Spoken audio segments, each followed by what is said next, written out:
G'day, it's fugitive Australian journalist Shane Dowling from the website and YouTube channel Kangaroo Court of Australia. Now, I've just published an article in relation to Queensland's new hate speech laws, and I'm going to read that article out, and I'll also show you a couple of videos in relation to the first person being charged under those new laws. Now, the article's titled Queensland's From the River to the Sea and Globalise the Intifada Ban, Free Speech versus Anti-Semitism Debate. I published that on Sunday the 15th of March 2026. And the article starts off, Queensland is the latest state to pass Jewish hate speech laws, and 2 people have already been arrested. And one of those, Liam Parry, has been charged with the new laws. This is an important issue for 2 key reasons. Firstly, because a foreign country, Israel, is rapidly trying to increase its influence over Australia. And secondly, because Israel's and the United States' attack on Iran is having an impact on Australia. The public should be able to openly discuss the issue without the fear of being jailed. The new laws are clearly designed to restrict criticisms of Israel, and the 2 phrases that have been banned blatantly infringe on the implied freedom of political communication in the Australian Constitution, as per the 1997 High Court of Australia precedent, Longy versus ABC. And because the new laws infringe on the implied freedom of political communication, they will be deemed null and void by the High Court of Australia if they aren't by a lower court first. Background to the new Queensland hate speech laws. The ABC reported on the 5th of March 2026, the phrases from the river to the sea and globalise the Intifada have been outlawed in Queensland when used to menace or offend someone under legislation passed in state parliament on Thursday. Under the changes, it will be considered an offence to use expressions in a way that makes a member of the public feel menaced, harassed or offended. The new laws include both written and spoken use of phrases, such as chants or placards at a protest, with penalties of up to 2 years in prison. The banned phrases have been deemed anti-Semitic by the state government. They are defences to the new laws, Criminal Code 1899, Section 52DA. The person engaged in the conduct that is alleged to constitute the offence for a genuine artistic, religious, educational, historical, legal or law enforcement purpose, and the person engaged in the conduct that is alleged to constitute the offence for the purpose that is in the public interest. Example, publication of a fair and accurate report of an event or matter of public interest, which would include the media reporting what happened. Liam Parry's charges and his defence. Liam Parry was arrested on Wednesday, 11th of March 2026 for saying from the river to the sea outside the Queensland Parliament House, as per the video I'm about to show you. When more than 100 university students marched through the Brisbane CBD yesterday, it wasn't just officers watching them closely. I saw that. I was walking along George Street when that march. I ducked off to the side. I thought it might be safer to do that for them. An 18-year-old woman was arrested and charged over the words on her singlet in King George Square. She was released from the watch house after receiving a caution from police last night. It means she won't face court. A speech from one protester outside Parliament led to his arrest. When we say, from the river to the sea, we are calling for freedom and liberation for the people of Palestine. Police say Liam Parry said it repeatedly, even after they say they warned him to stop. We are planning to challenge the charge on the basis that the speech given was educational and it was in the public interest. The 33-year-old is facing up to 2 years in prison if he's found guilty of causing someone to feel menaced, harassed or offended. And there will be a mass campaign to have his charges dropped. For the safety of a very significant portion of our community, that is the Jewish community, that these laws are warranted. It'll be up to a magistrate to decide if the charge against Liam Parry sticks. He's due to face court next month. Queenslanders should be able to have free speech in this state. The courts will have the final say. Marlena Wapp, 7 News. This next video I'm about to show you is excerpts from the speech Liam Parry gave, which led to his arrest, and I'll show you that video now. The phrase the government's trying to ban is about asserting that the people that live between those bodies of water deserve dignity and freedom. Because right now they don't have dignity or freedom in that land. Right now, Palestinians who were ethnically cleansed from their homes and their towns in 1948 and 1967 are banned from ever returning to those homes, are banned from ever returning to those towns and living in them.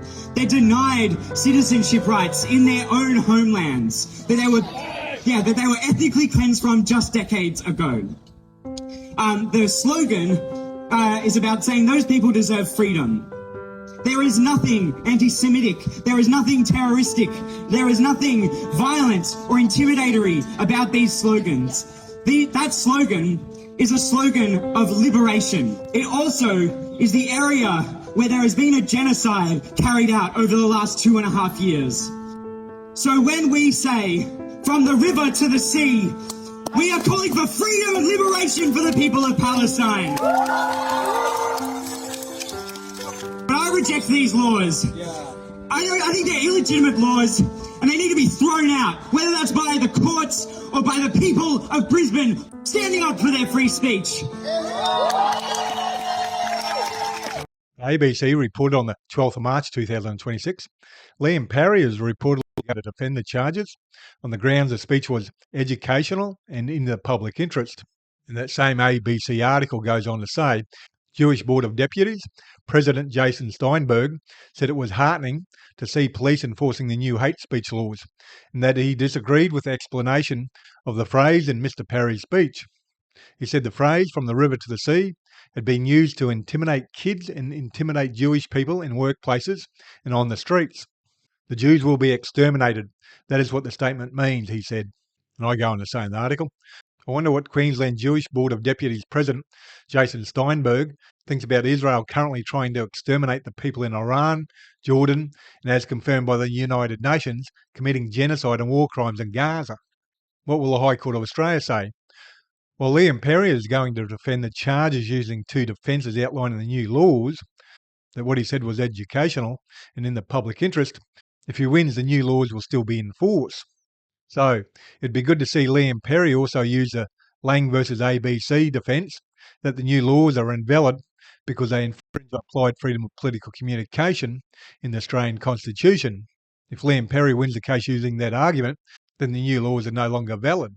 You'd think that what is happening overseas has nothing to do with political communication in Australia, so it'd not be protected by the implied freedom of political communication in the Australian Constitution. But the High Court of Australia, in Longy versus ABC, effectively found that discussion of conduct of politicians, even foreign ones like New Zealand's David Longy, can fall within the scope of matters protected by the implied freedom of political communication, at least to the extent that such discussion qualifies as government or political matters relevant to Australia. Israel and Australian Zionist Jews, with the help of Prime Minister Anthony Albanese, have shot themselves in the foot by forcing Albanese to invite Israeli President Isaac Herzog to Australia to comfort Australian Jews after the Bondi shootings. Apparently, Australian politicians were not good enough to comfort Australian Jews, and they needed the leader of Israel to comfort them. Not only that, Australia was the first country in the world to publicly support Israel's and the USA's attack on Iran. That says the relationship and political connection between Australia and Israel is very strong, close, and therefore discussing the relationship between Australia and Israel and their politicians is political communication relevant to informing electors. A key issue on social media at the moment is whether or not Israel has too much influence over Australian politicians.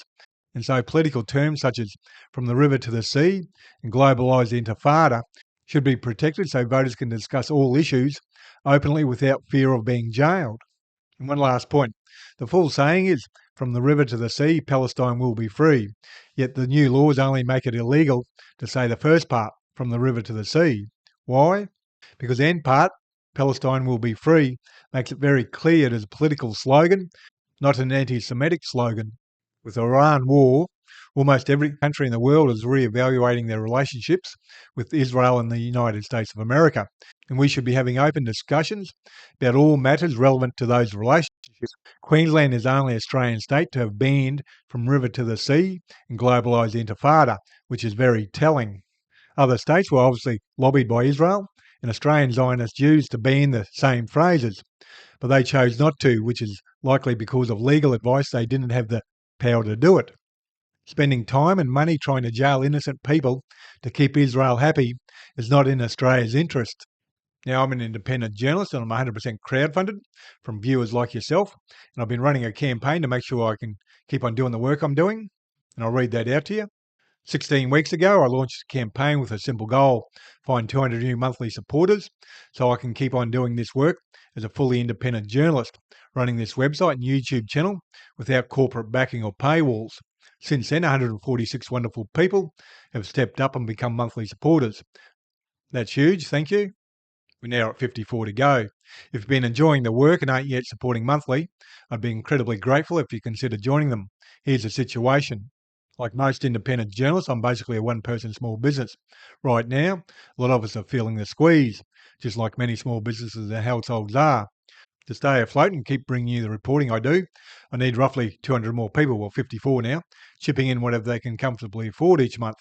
Anything from $3 to $100 or whatever works for your budget makes a real difference. There's no lock-in, you can cancel or adjust at any time. If that feels doable right now, you can see all the donation options on the donations page, and I'll put a link to that below this video on YouTube. Your support, whether it's a monthly donation or a one-off donation or just sharing my work, is what helps keep independent voices like this one alive. And please do your bit and help shine a light on corruption and share this video on social media. And please hit the like and subscribe button and notification button. That way you get notified when I publish new videos. Other than that, thank you for your time and have a good day.